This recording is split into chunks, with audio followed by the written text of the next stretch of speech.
Chapter 25. After a week spent in professions of love and schemes of felicity, Mr. Collins was called from his amiable Charlotte by the arrival of Saturday. The pain of separation, however, might be alleviated on his side by preparations for the reception of his bride, as he had reason to hope that shortly after his return into Hertfordshire the day would be fixed that was to make him the happiest of men. He took leave of his relations at Longbourn with as much solemnity as before, wished his fair cousins health and happiness again, and promised their father another letter of thanks.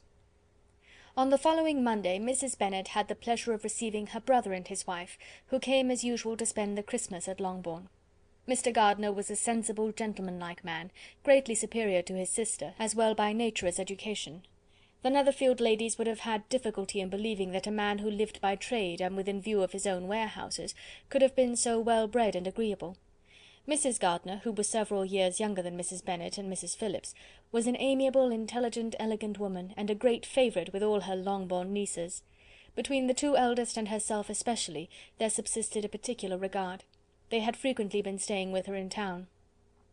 The first part of Mrs. Gardiner's business on her arrival was to distribute her presents and describe the newest fashions. When this was done, she had a less active part to play. It became her turn to listen. Mrs. Bennet had many grievances to relate, and much to complain of. They had all been very ill used since she last saw her sister. 2 of her girls had been upon the point of marriage, and after all there was nothing in it. "I do not blame Jane," she continued, "for Jane would have got Mr. Bingley if she could. But Lizzy! Oh, sister, it is very hard to think that she might have been Mr. Collins's wife by this time, had it not been for her own perverseness. He made her an offer in this very room, and she refused him. The consequence of it is, that Lady Lucas will have a daughter married before I have, and that the Longbourn estate is just as much entailed as ever.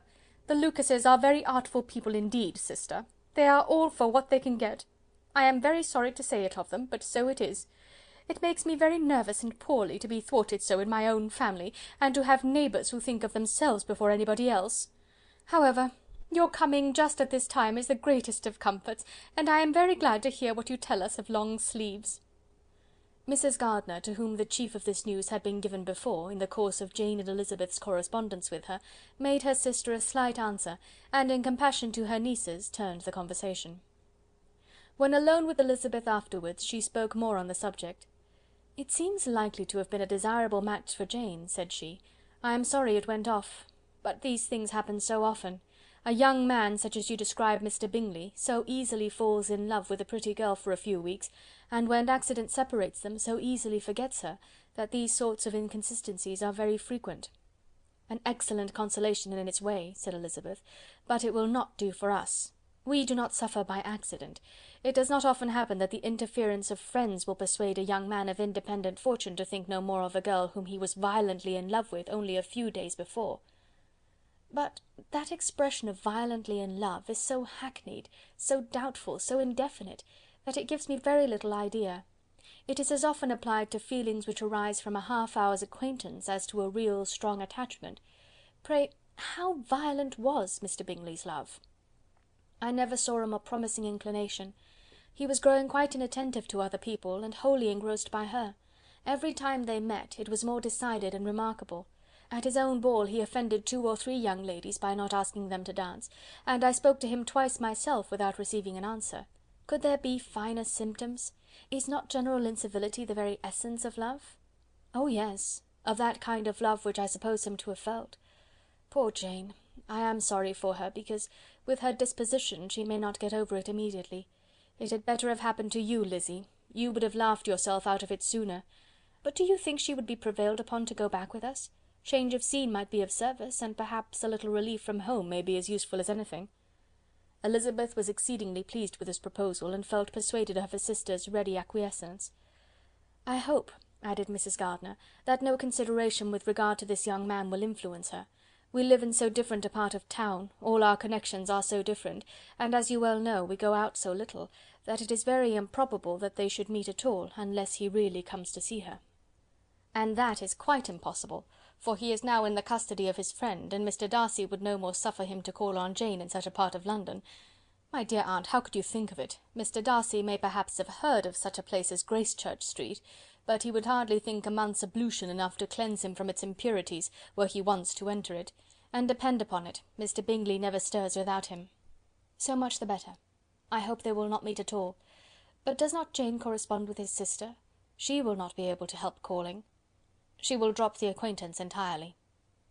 But in spite of the certainty in which Elizabeth affected to place this point, as well as the still more interesting one of Bingley's being withheld from seeing Jane, she felt a solicitude on the subject which convinced her, on examination, that she did not consider it entirely hopeless. It was possible, and sometimes she thought it probable, that his affection might be reanimated, and the influence of his friends successfully combated by the more natural influence of Jane's attractions. Miss Bennet accepted her aunt's invitation with pleasure, and the Bingleys were no otherwise in her thoughts at the same time than as she hoped by Caroline's not living in the same house with her brother, she might occasionally spend a morning with her without any danger of seeing him. The Gardiners stayed a week at Longbourn, and what with the Phillipses, the Lucases, and the officers, there was not a day without its engagement. Mrs. Bennet had so carefully provided for the entertainment of her brother and sister, that they did not once sit down to a family dinner.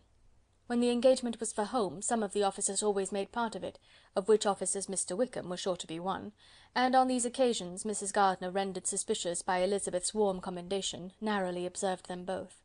Without supposing them, from what she saw, to be very seriously in love, their preference of each other was plain enough to make her a little uneasy, and she resolved to speak to Elizabeth on the subject before she left Hertfordshire, and represent to her the imprudence of encouraging such an attachment.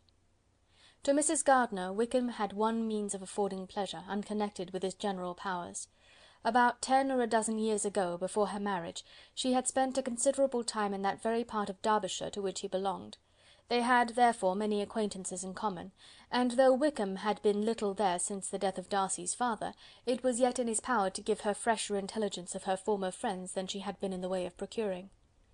Mrs. Gardiner had seen Pemberley, and known the late Mr. Darcy by character perfectly well. Here, consequently, was an inexhaustible subject of discourse, in comparing her recollection of Pemberley with the minute description which Wickham could give, and in bestowing her tribute of praise on the character of its late possessor, she was delighting both him and herself. On being made acquainted with the present Mr. Darcy's treatment of him, she tried to remember some of that gentleman's reputed disposition when quite a lad, which might agree with it, and was confident at last that she recollected having heard Mr. Fitzwilliam Darcy formerly spoken of as a very proud, ill-natured boy. Chapter 26. Mrs. Gardiner's caution to Elizabeth was punctually and kindly given on the first favourable opportunity of speaking to her alone. After honestly telling her what she thought, she thus went on: "You are too sensible a girl, Lizzy, to fall in love merely because you are warned against it, and therefore I am not afraid of speaking openly. Seriously, I would have you be on your guard. Do not involve yourself, or endeavour to involve him, in an affection which the want of fortune would make so very imprudent. I have nothing to say against him. He is a most interesting young man, and if he had the fortune he ought to have, I should think you could not do better. But as it is, you must not let your fancy run away with you. You have sense, and we all expect you to use it. Your father would depend on your resolution and good conduct, I am sure. You must not disappoint your father." "My dear aunt, this is being serious indeed." "Yes, and I hope to engage you to be serious likewise." "Well, then, you need not be under any alarm. I will take care of myself and of Mr. Wickham too. He shall not be in love with me if I can prevent it." "Elizabeth, you are not serious now." "I beg your pardon, I will try again. At present I am not in love with Mr. Wickham. No, I certainly am not. But he is, beyond all comparison, the most agreeable man I ever saw, and if he becomes really attached to me, I believe it will be better that he should not. I see the imprudence of it. Oh, that abominable Mr. Darcy! My father's opinion of me does me the greatest honour, and I should be miserable to forfeit it. My father, however, is partial to Mr. Wickham. In short, my dear aunt, I should be very sorry to be the means of making any of you unhappy, but since we see every day that where there is affection young people are seldom withheld by immediate want of fortune from entering into engagements with each other, how can I promise to be wiser than so many of my fellow creatures if I am tempted, or how am I even to know that it would be wisdom to resist? All that I can promise you, therefore, is not to be in a hurry. I will not be in a hurry to believe myself his first object. When I am in company with him, I will not be wishing. In short, I will do my best. Perhaps it will be as well if you discourage his coming here so very often. At least, you should not remind your mother of inviting him." "As I did the other day," said Elizabeth with a conscious smile. "Very true. It will be wise in me to refrain from that. But do not imagine that he is always here so often. It is on your account that he has been so frequently invited this week. You know my mother's ideas as to the necessity of constant company for her friends. But really, and upon my honour, I will try to do what I think to be the wisest. And now I hope you are satisfied." Her aunt assured her that she was, and Elizabeth having thanked her for the kindness of her hints, they parted. A wonderful instance of advice being given on such a point without being resented. Mr. Collins returned to Hertfordshire soon after it had been quitted by the Gardiners and Jane, but as he took up his abode with the Lucases, his arrival was no great inconvenience to Mrs. Bennet. His marriage was now fast approaching, and she was at length so far resigned as to think it inevitable, and even repeatedly to say in an ill-natured tone that she wished they might be happy. Thursday was to be the wedding day, and on Wednesday Miss Lucas paid her farewell visit, and when she rose to take leave, Elizabeth, ashamed of her mother's ungracious and reluctant good wishes, and sincerely affected herself, accompanied her out of the room. As they went downstairs together, Charlotte said, "I shall depend on hearing from you very often, Eliza." "That you certainly shall. And I have another favour to ask you. Will you come and see me?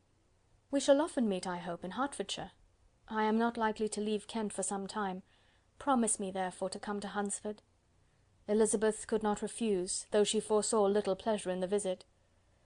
"My father and Maria are coming to me in March," added Charlotte, "and I hope you will consent to be of the party.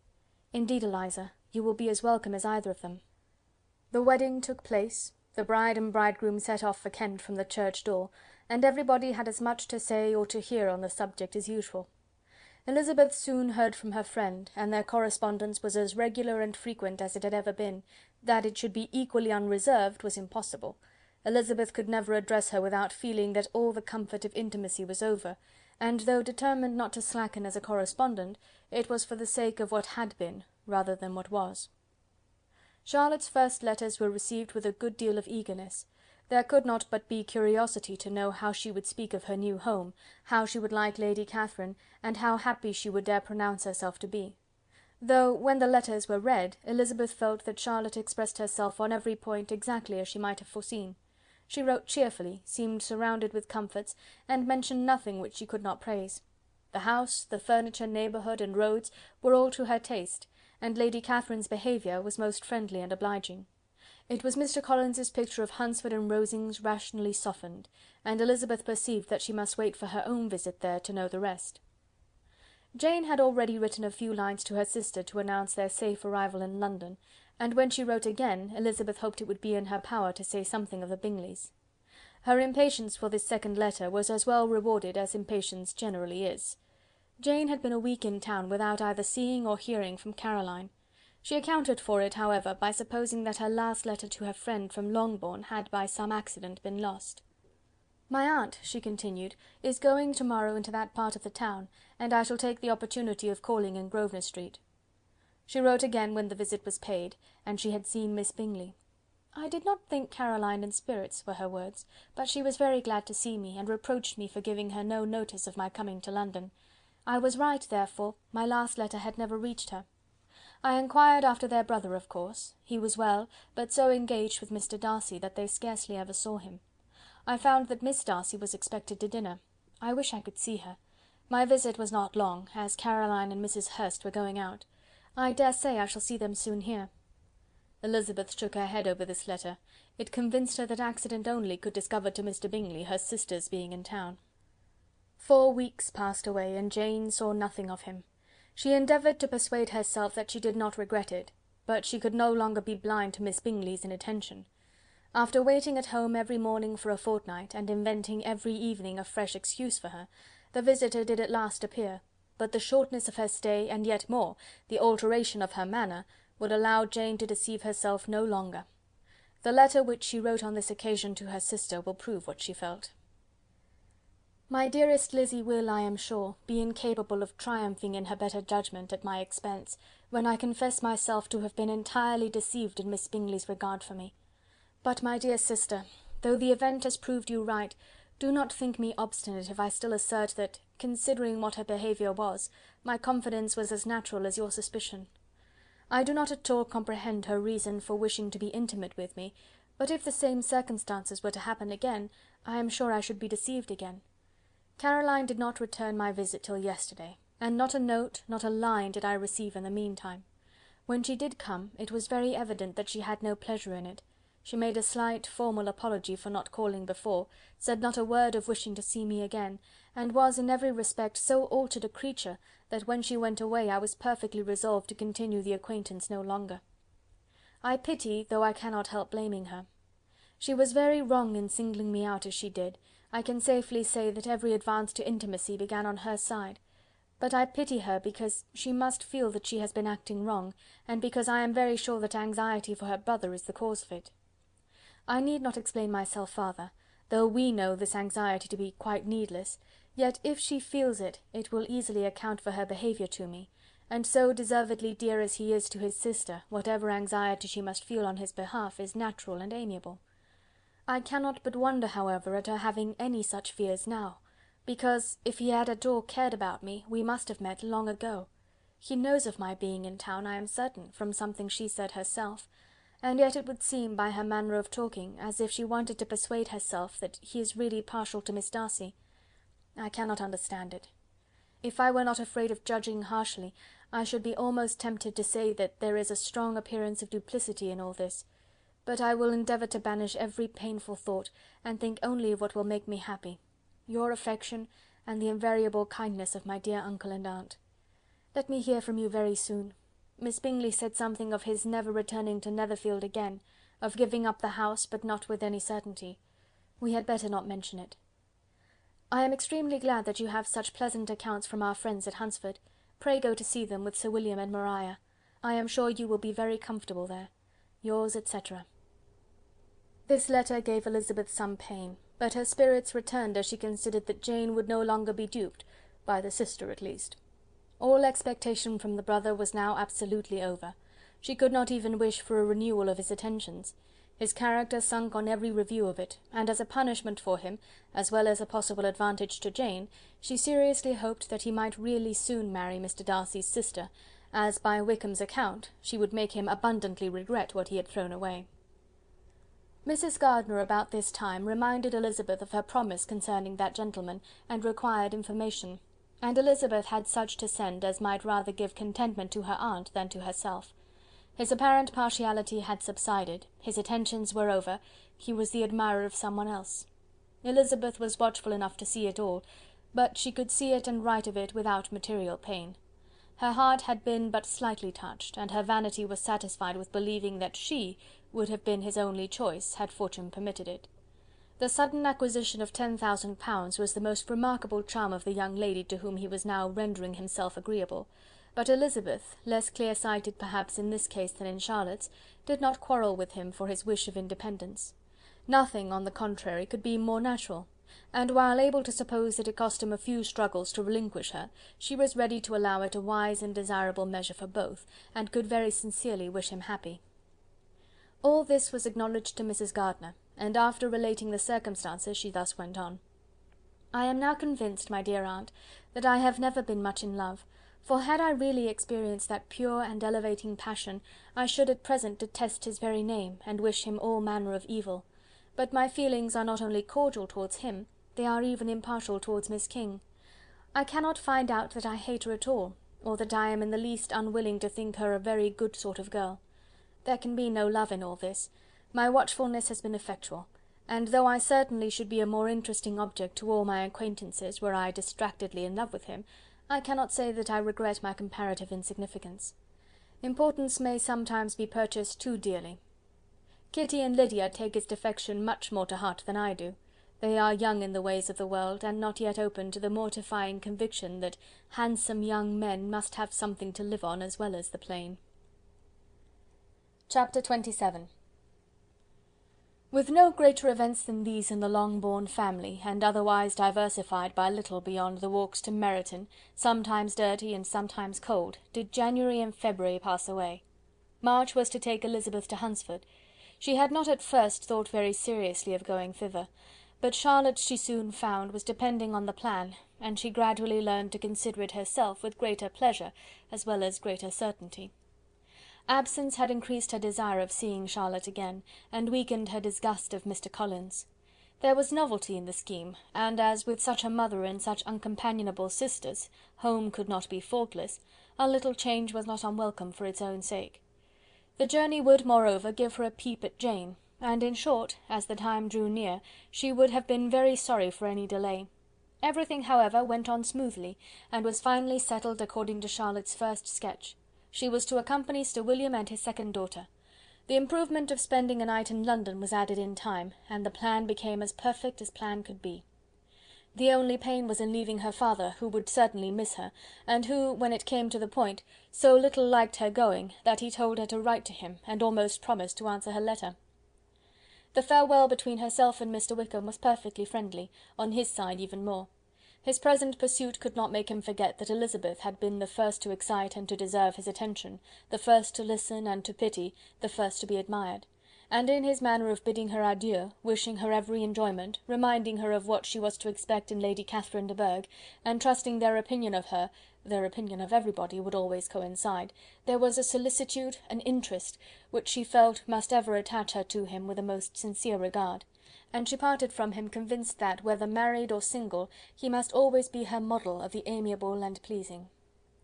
Her fellow travellers the next day were not of a kind to make her think him less agreeable. Sir William Lucas and his daughter Maria, a good-humoured girl, but as empty-headed as himself, had nothing to say that could be worth hearing, and were listened to with about as much delight as the rattle of the chaise. Elizabeth loved absurdities, but she had known Sir William's too long.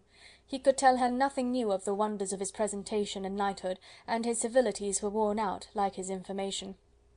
It was a journey of only 24 miles, and they began it so early as to be in Gracechurch Street by noon. As they drove to Mr. Gardiner's door, Jane was at a drawing-room window, watching their arrival.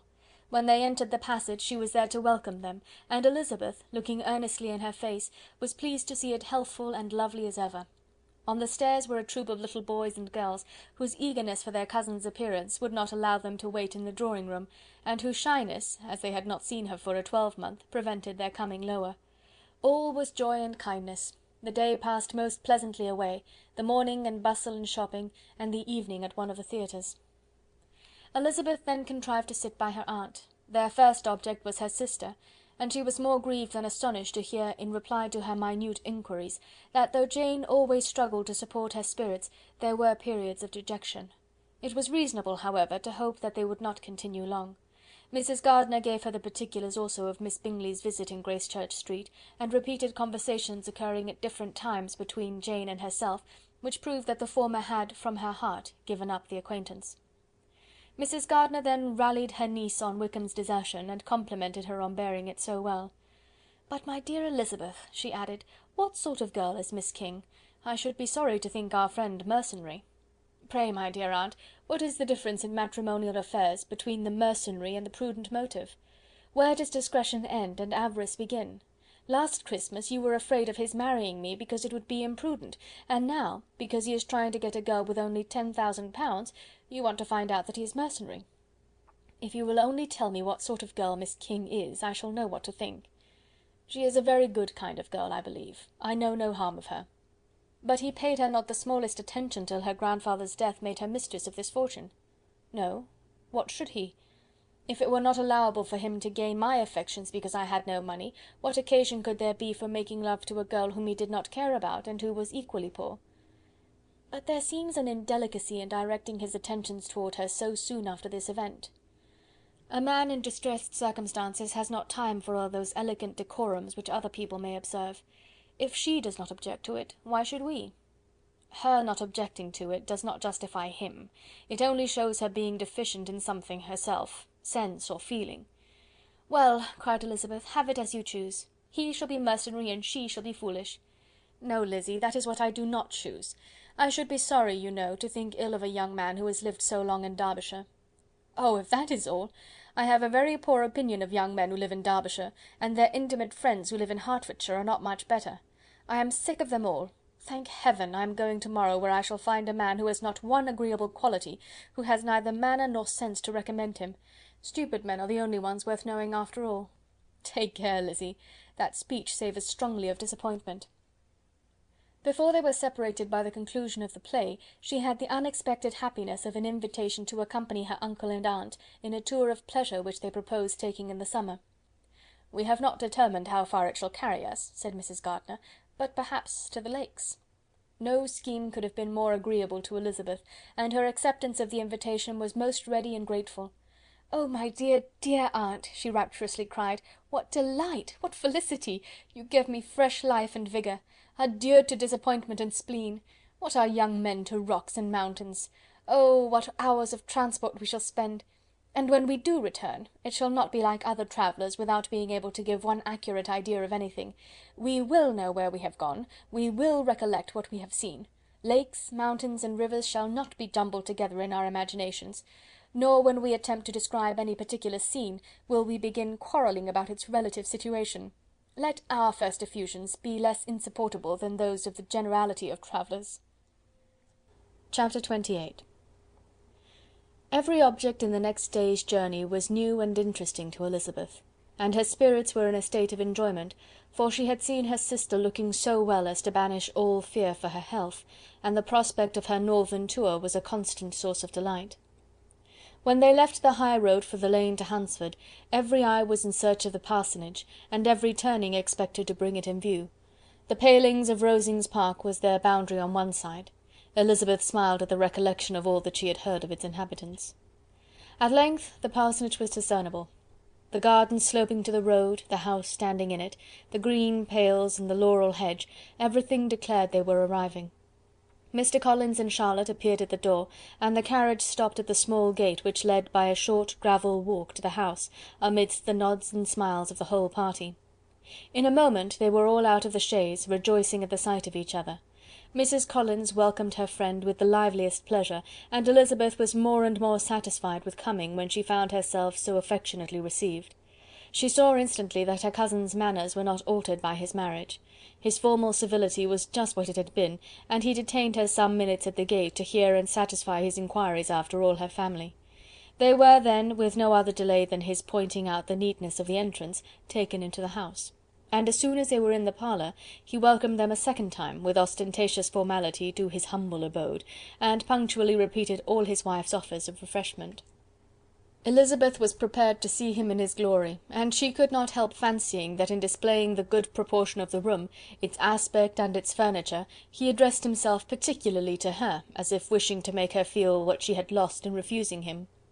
But though everything seemed neat and comfortable, she was not able to gratify him by any sigh of repentance, and rather looked with wonder at her friend that she could have so cheerful an air with such a companion. When Mr. Collins said anything of which his wife might reasonably be ashamed, which certainly was not unseldom, she involuntarily turned her eye on Charlotte.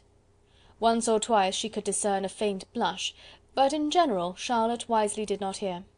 After sitting long enough to admire every article of furniture in the room, from the sideboard to the fender, to give an account of their journey and of all that had happened in London, Mr. Collins invited them to take a stroll in the garden, which was large and well laid out, and to the cultivation of which he attended himself. To work in this garden was one of his most respectable pleasures, and Elizabeth admired the command of countenance with which Charlotte talked of the healthfulness of the exercise, and owned she encouraged it as much as possible. Here, leading the way through every walk and cross-walk, and scarcely allowing them an interval to utter the praises he asked for, every view was pointed out with a minuteness which left beauty entirely behind. He could number the fields in every direction, and could tell how many trees there were in the most distant clump. But of all the views which his garden, or which the country or kingdom could boast, none were to be compared with the prospect of Rosings, afforded by an opening in the trees that bordered the park nearly opposite the front of his house. It was a handsome modern building, well situated on rising ground.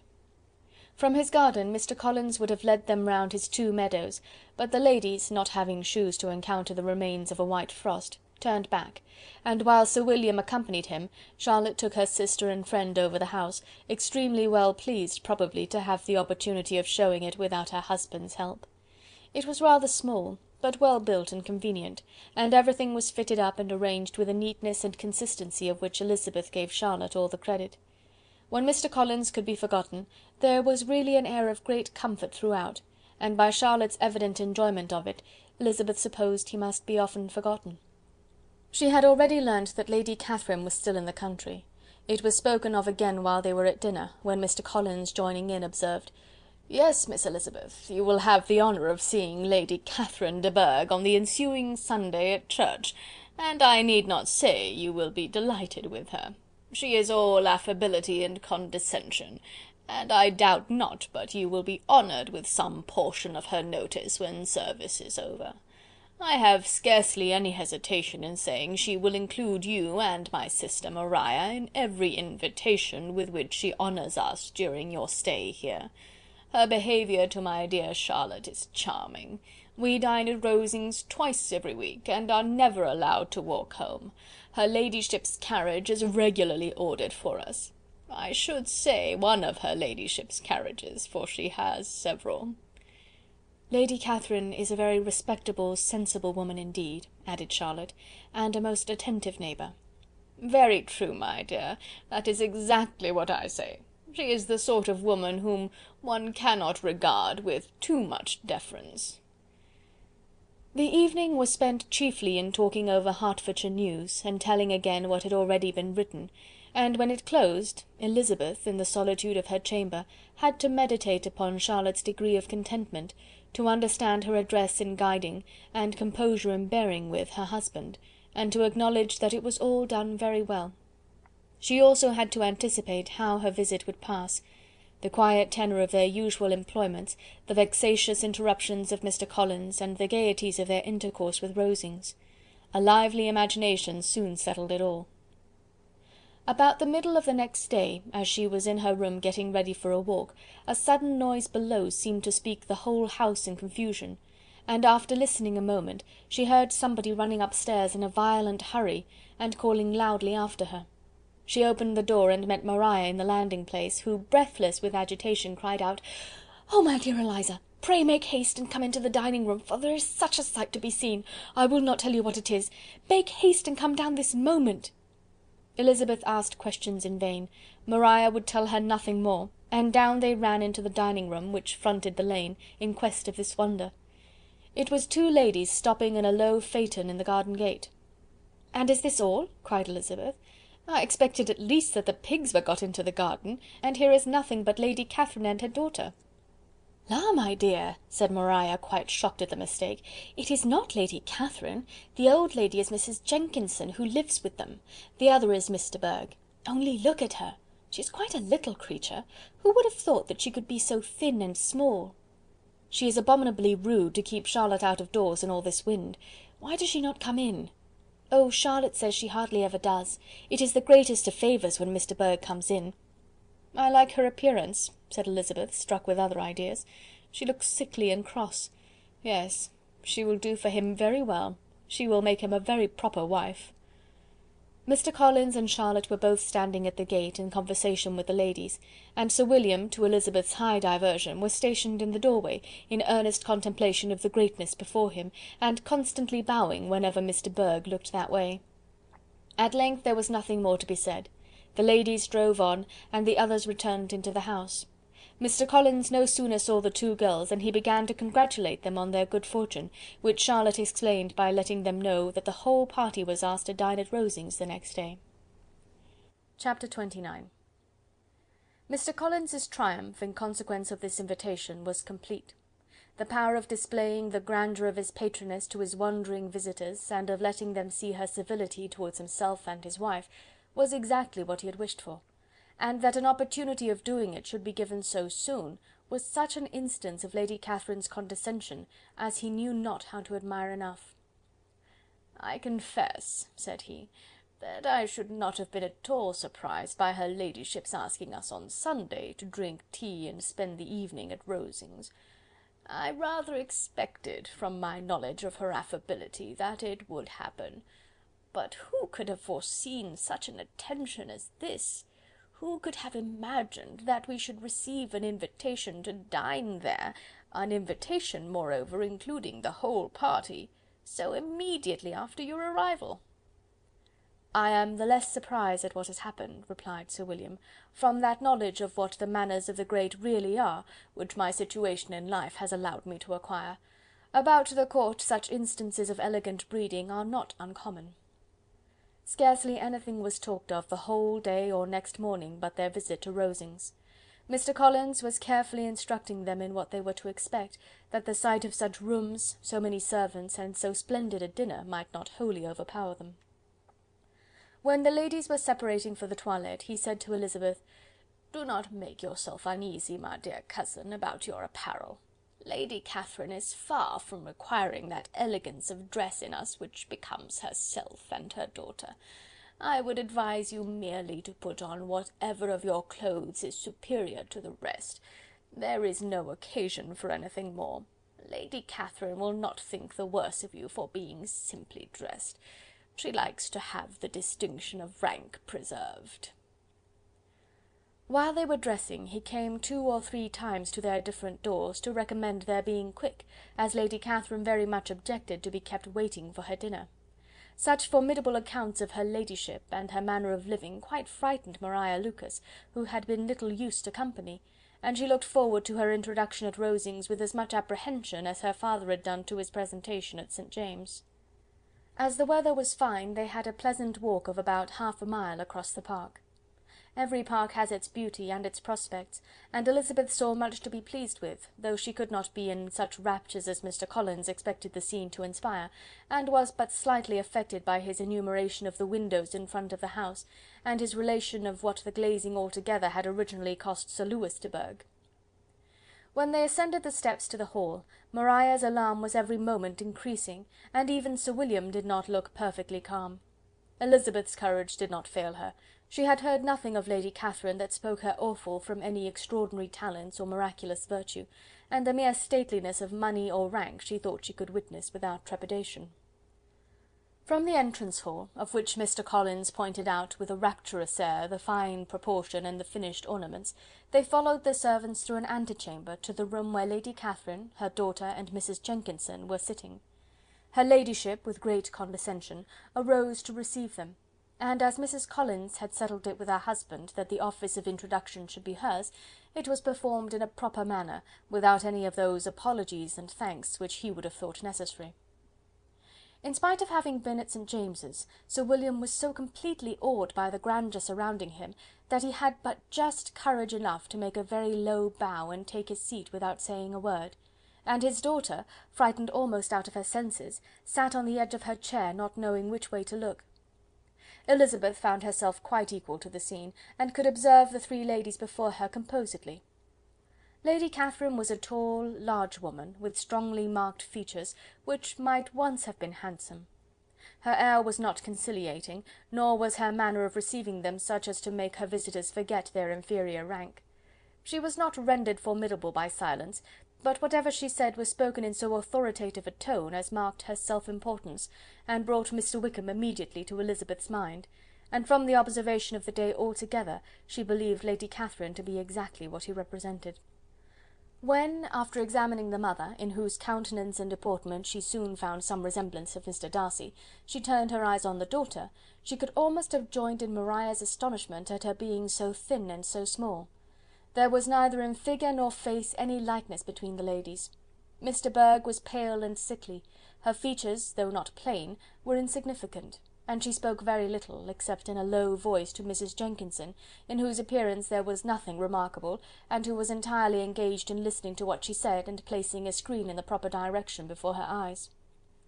After sitting a few minutes, they were all sent to one of the windows to admire the view, Mr. Collins attending them to point out its beauties, and Lady Catherine kindly informing them that it was much better worth looking at in the summer. The dinner was exceedingly handsome, and there were all the servants and all the articles of plate which Mr. Collins had promised, and as he had likewise foretold, he took his seat at the bottom of the table, by her ladyship's desire, and looked as if he felt that life could furnish nothing greater. He carved, and ate, and praised with delighted alacrity, and every dish was commended, first by him and then by Sir William, who was now enough recovered to echo whatever his son-in-law said, in a manner which Elizabeth wondered Lady Catherine could bear. But Lady Catherine seemed gratified by their excessive admiration, and gave most gracious smiles, especially when any dish on the table proved a novelty to them. The party did not supply much conversation. Elizabeth was ready to speak whenever there was an opening, but she was seated between Charlotte and Mr. Bourgh, the former of whom was engaged in listening to Lady Catherine, and the latter said not a word to her all dinner time. Mrs. Jenkinson was chiefly employed in watching how little Miss de Bourgh ate, pressing her to try some other dish, and fearing she was indisposed. Maria thought speaking out of the question, and the gentlemen did nothing but eat and admire. When the ladies returned to the drawing-room, there was little to be done but to hear Lady Catherine talk, which she did without any intermission till coffee came in, delivering her opinion on every subject in so decisive a manner as proved that she was not used to have her judgment controverted. She inquired into Charlotte's domestic concerns familiarly and minutely, gave her a great deal of advice as to the management of them all, told her how everything ought to be regulated in so small a family as hers, and instructed her as to the care of her cows and her poultry. Elizabeth found that nothing was beneath this great lady's attention, which could furnish her with an occasion of dictating to others. In the intervals of her discourse with Mrs. Collins, she addressed a variety of questions to Maria and Elizabeth, but especially to the latter, of whose connections she knew the least, and who, she observed to Mrs. Collins, was a very genteel, pretty kind of girl. She asked her, at different times, how many sisters she had, whether they were older or younger than herself, whether any of them were likely to be married, whether they were handsome, where they had been educated, what carriage her father kept, and what had been her mother's maiden name. Elizabeth felt all the impertinence of her questions, but answered them very composedly. Lady Catherine then observed, "Your father's estate is entailed on Mr. Collins, I think. For your sake," turning to Charlotte, "I am glad of it, but otherwise I see no occasion for entailing estates from the female line. It was not thought necessary in Sir Lewis de Bourgh's family. Do you play and sing, Miss Bennet?" "A little." "Oh, then some time or other we shall be happy to hear you. Our instrument is a capital one, probably superior to... You shall try it some day. Do your sisters play and sing?" "One of them does." "Why did not you all learn? You ought all to have learned. The Miss Webbs all play, and their father has not so good an income as yours. Do you draw?" "No, not at all." "What, none of you?" "Not one." "That is very strange, but I suppose you had no opportunity. Your mother should have taken you to town every spring for the benefit of masters." "My mother would have had no objection, but my father hates London." "Has your governess left you?" "We never had a governess." "No governess? How was that possible? 5 daughters brought up at home without a governess! I never heard of such a thing. Your mother must have been quite a slave to your education." Elizabeth could hardly help smiling as she assured her that had not been the case. "Then who taught you? Who attended to you? Without a governess you must have been neglected." "Compared with some families, I believe we were, but such of us as wished to learn never wanted the means. We were always encouraged to read, and had all the masters that were necessary. Those who chose to be idle certainly might." "Ay, no doubt, but that is what a governess will prevent, and if I had known your mother, I should have advised her most strenuously to engage one. I always say that nothing is to be done in education without steady and regular instruction, and nobody but a governess can give it. It is wonderful how many families I have been the means of supplying in that way. I am always glad to get a young person well placed out. 4 nieces of Mrs. Jenkinson are most delightfully situated through my means, and it was but the other day that I recommended another young person, who was merely accidentally mentioned to me, and the family are quite delighted with her.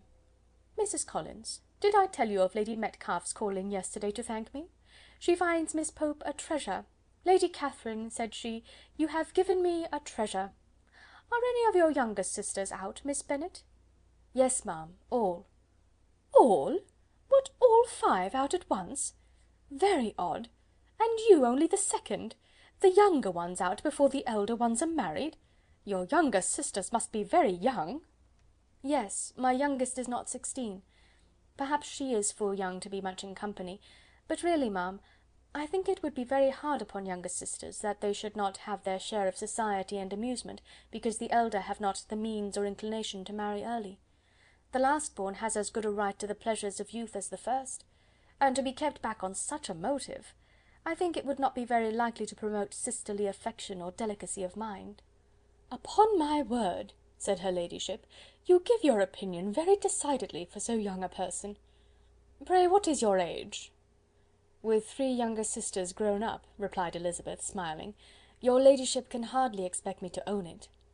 Lady Catherine seemed quite astonished at not receiving a direct answer, and Elizabeth suspected herself to be the first creature who had ever dared to trifle with so much dignified impertinence.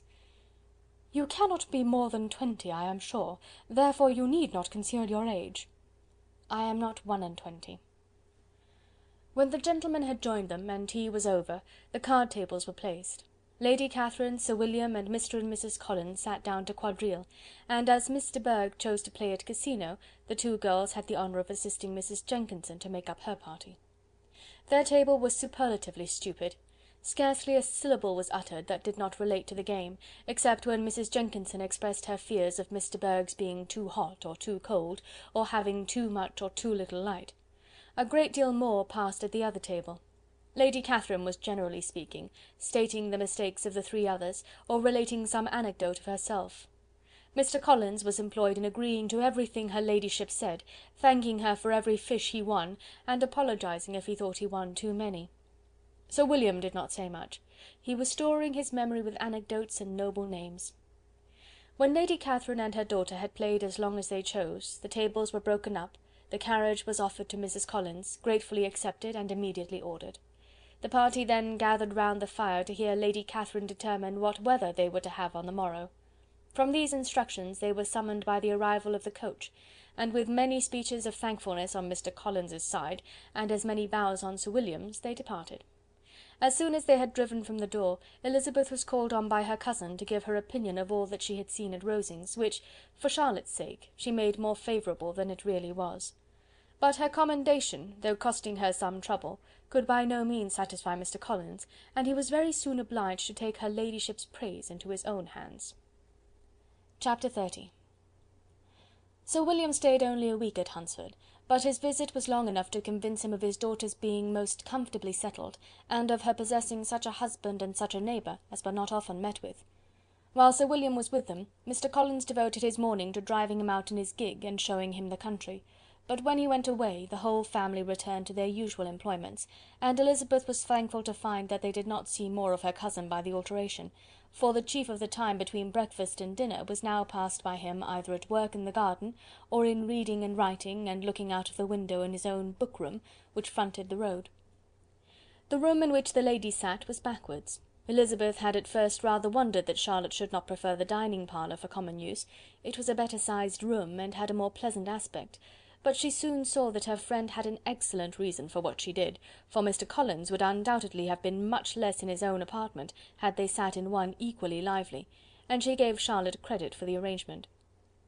From the drawing-room they could distinguish nothing in the lane, and were indebted to Mr. Collins for the knowledge of what carriages went along, and how often especially Miss de Bourgh drove by in her phaeton, which he never failed coming to inform them of, though it happened almost every day.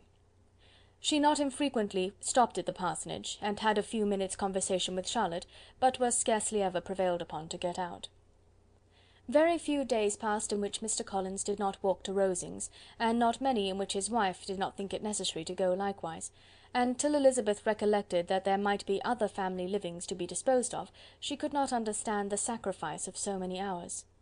Now and then they were honoured with a call from her ladyship, and nothing escaped her observation that was passing in the room during these visits. She examined into their employments, looked at their work, and advised them to do it differently, found fault with the arrangement of the furniture, or detected the housemaid in negligence, and if she accepted any refreshment, seemed to do it only for the sake of finding out that Mrs. Collins's joints of meat were too large for her family. Elizabeth soon perceived that though this great lady was not in commission of the peace of the county, she was a most active magistrate in her own parish, the minutest concerns of which were carried to her by Mr. Collins, and whenever any of the cottagers were disposed to be quarrelsome, discontented, or too poor, she sallied forth into the village to settle their differences, silence their complaints, and scold them into harmony and plenty. The entertainment of dining at Rosings was repeated about twice a week, and allowing for the loss of Sir William, and there being only one card table in the evening, every such entertainment was the counterpart of the first. Their other engagements were few, as the style of living in the neighbourhood in general was beyond Mr. Collins's reach. This, however, was no evil to Elizabeth, and upon the whole she spent her time comfortably enough. There were half hours of pleasant conversation with Charlotte, and the weather was so fine for the time of year that she had often great enjoyment out of doors. Her favourite walk, and where she frequently went while the others were calling on Lady Catherine, was along the open grove which edged that side of the park, where there was a nice sheltered path, which no one seemed to value but herself, and where she felt beyond the reach of Lady Catherine's curiosity. In this quiet way the first fortnight of her visit soon passed away. Easter was approaching, and the week preceding it was to bring an addition to the family at Rosings, which in so small a circle must be important. Elizabeth had heard soon after her arrival that Mr. Darcy was expected there in the course of a few weeks, and though there were not many of her acquaintances whom she did not prefer, his coming would furnish one comparatively new to look at in their Rosings parties, and she might be amused in seeing how hopeless Miss Bingley's designs on him were by his behaviour to his cousin, for whom he was evidently destined by Lady Catherine, who talked of his coming with the greatest satisfaction, spoke of him in terms of the highest admiration, and seemed almost angry to find that he had already been frequently seen by Miss Lucas and herself. His arrival was soon known at the parsonage, for Mr. Collins was walking the whole morning within view of the lodges opening into Hunsford Lane, in order to have the earliest assurance of it, and after making his bow as the carriage turned into the park, hurried home with the great intelligence. On the following morning he hastened to Rosings to pay his respects. There were two nephews of Lady Catherine to require them, for Mr. Darcy had brought with him a Colonel Fitzwilliam, the younger son of his uncle Lord, and to the great surprise of all the party, when Mr. Collins returned, the gentleman accompanied him. Charlotte had seen them from her husband's room, crossing the road, and immediately running into the other, told the girls what an honour they might expect, adding, "I may thank you, Eliza, for this piece of civility. Mr. Darcy would never have come so soon to wait upon me." Elizabeth had scarcely time to disclaim all right to the compliment, before their approach was announced by the door-bell, and shortly afterwards the three gentlemen entered the room. Colonel Fitzwilliam, who led the way, was about 30, not handsome, but in person and address most truly the gentleman. Mr. Darcy looked just as he had been used to look in Hertfordshire, paid his compliments with his usual reserve to Mrs. Collins, and whatever might be his feelings toward her friend, met her with every appearance of composure. Elizabeth merely curtsied to him without saying a word. Colonel Fitzwilliam entered into conversation directly with the readiness and ease of a well-bred man, and talked very pleasantly, but his cousin, after having addressed a slight observation on the house and garden to Mrs. Collins, sat for some time without speaking to anybody. At length, however, his civility was so far awakened as to inquire of Elizabeth after the health of her family. She answered him in the usual way, and after a moment's pause added, "My eldest sister has been in town these 3 months. Have you never happened to see her there?" She was perfectly sensible that he never had, but she wished to see whether he would betray any consciousness of what had passed between the Bingleys and Jane, and she thought he looked a little confused as he answered that he had never been so fortunate as to meet Miss Bennet. The subject was pursued no farther, and the gentlemen soon afterwards went away. Chapter 31. Colonel Fitzwilliam's manners were very much admired at the parsonage, and the ladies all felt that he must add considerably to the pleasures of their engagements at Rosings. It was some days, however, before they received any invitation thither, for while there were visitors in the house, they could not be necessary, and it was not till Easter Day, almost a week after the gentlemen's arrival, that they were honoured by such an attention, and then they were merely asked on leaving church to come there in the evening. For the last week they had seen very little of Lady Catherine or her daughter. Colonel Fitzwilliam had called at the parsonage more than once during the time, but Mr. Darcy they had seen only at church. The invitation was accepted, of course, and at a proper hour they joined the party in Lady Catherine's drawing-room. Her ladyship received them civilly, but it was plain that their company was by no means so acceptable as when she could get nobody else, and she was, in fact, almost engrossed by her nephews, speaking to them, especially to Darcy, much more than any other person in the room. Colonel Fitzwilliam seemed really glad to see them. Anything was a welcome relief to him at Rosings, and Mrs. Collins's pretty friend had, moreover, caught his fancy very much. He now seated himself by her, and talked so agreeably of Kent and Hertfordshire, of travelling and staying at home, of new books and music, that Elizabeth had never been half so well entertained in that room before, and they conversed with so much spirit and flow as to draw the attention of Lady Catherine herself, as well as of Mr. Darcy. His eyes had been soon and repeatedly turned towards them with a look of curiosity, and that her ladyship after a while shared the feeling was more openly acknowledged, for she did not scruple to call out, "What is it that you are saying, Fitzwilliam? What is it that you are talking of? What are you telling Miss Bennet? Let me hear what it is." "We are speaking of music, madam," said he, when no longer able to avoid a reply. "Of music? Then pray speak aloud. It is, of all subjects, my delight. I must have my share in the conversation, if you are speaking of music. There are few people in England, I suppose, who have more true enjoyment of music than myself, or a better natural taste. If I had ever learned, I should have been a great proficient, and so would Anne, if her health had allowed her to apply. I am confident that she would have performed delightfully. How does Georgiana get on, Darcy?" Mr. Darcy spoke with affectionate praise of his sister's proficiency. "I am very glad to hear such a good account of her," said Lady Catherine, "and pray tell her from me that she cannot expect to excel if she does not practise a good deal." "I assure you, madam," he replied, "that she does not need such advice. She practises very constantly." "So much the better. It cannot be done too much, and when I next write to her, I shall charge her not to neglect it on any account. I often tell young ladies that no excellence in music is to be acquired without constant practice. I have told Miss Bennet several times that she will never play really well unless she practises more, and though Mrs. Collins has no instrument, she is very welcome, as I have often told her, to come to Rosings every day and play on the pianoforte in Mrs. Jenkinson's room. She would be in nobody's way, you know, in that part of the house." Mr. Darcy looked a little ashamed of his aunt's ill-breeding, and made no answer. When coffee was over, Colonel Fitzwilliam reminded Elizabeth of having promised to play to him, and she sat down directly to the instrument. He drew a chair near her. Lady Catherine listened to half a song, and then talked, as before, to her other nephew, till the latter walked away from her, and making with his usual deliberation towards the pianoforte, stationed himself so as to command a full view of the fair performer's countenance. Elizabeth saw what he was doing, and at the first convenient pause turned to him with an arch smile, and said, "You mean to frighten me, Mr. Darcy, by coming in all this state to hear me? I will not be alarmed, though your sister does play so well. There is a stubbornness about me that can never bear to be frightened at the will of others. My courage always rises at every attempt to intimidate me." "I shall not say you are mistaken," he replied, "because you could not really believe me to entertain any design of alarming you, and I have had the pleasure of your acquaintance long enough to know that you find great enjoyment in occasionally professing opinions which, in fact, are not your own." Elizabeth laughed heartily at this picture of herself, and said to Colonel Fitzwilliam, "Your cousin will give you a very pretty notion of me, and teach you not to believe a word I say. I am particularly unlucky in meeting with a person so able to expose my real character in a part of the world where I had hoped to pass myself off with some degree of credit. Indeed, Mr. Darcy, it is very ungenerous in you to mention all that you knew to my disadvantage in Hertfordshire, and, give me leave to say, very impolitic too, for it is provoking me to retaliate, and such things may come out as will shock your relations to hear." "I am not afraid of you," said he, smilingly. "Pray let me hear what you have to accuse him of," cried Colonel Fitzwilliam. "I should like to know how he behaves among strangers." "You shall hear then, but prepare yourself for something very dreadful.